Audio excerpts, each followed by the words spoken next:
میرے مخاطب صرف وہ لوگ ہیں کہتے ہیں معاویہ کو ہم صحابی تو مانتے ہیں، رضی اللہ عنہ بھی، وہ کہتے ہیں صحابی تو ہے، رضی اللہ عنہ بھی کہتا ہوں، لیکن ان کے لیے کوئی فضیلت میں حدیث نہیں آئی، وہ کاتب وحی نہیں۔ وہ کہتا ہے فتح مکہ کے دن ایمان لائے، اس کے بعد نبی پاک کتنا زندہ رہے، کتنا قرآن اترا جس کو معاویہ نے لکھا تھا۔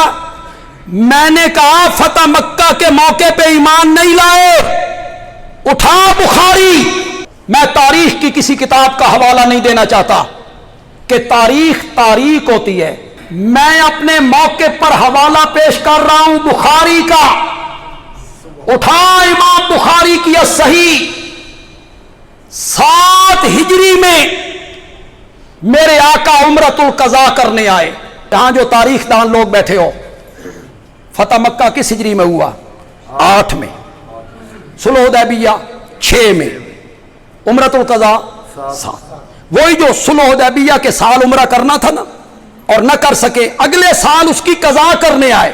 فتح مکہ سے 1 سال پہلے میرے آقا عمرہ کر رہے ہیں، بیت اللہ کا طواف کیا، صفا مروہ کی سعی کی، سارے عمل مکمل ہو گئے۔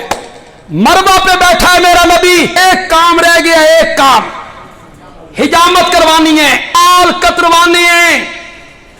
مروہ پہ ہیں میرے نبی، حضرت ابو بکر موجود، حضرت عمر موجود، حضرت عثمان موجود، حیدر کرار موجود، طلحہ زبیر موجود، خالد ابن ولید موجود، حبشے کا بلال موجود۔ اٹھا بخاری، مروہ پہ بیٹھے ہوئے 7 ہجری میں میرے نبی کے بال کاٹنے والے کا نام معاویہ ہے۔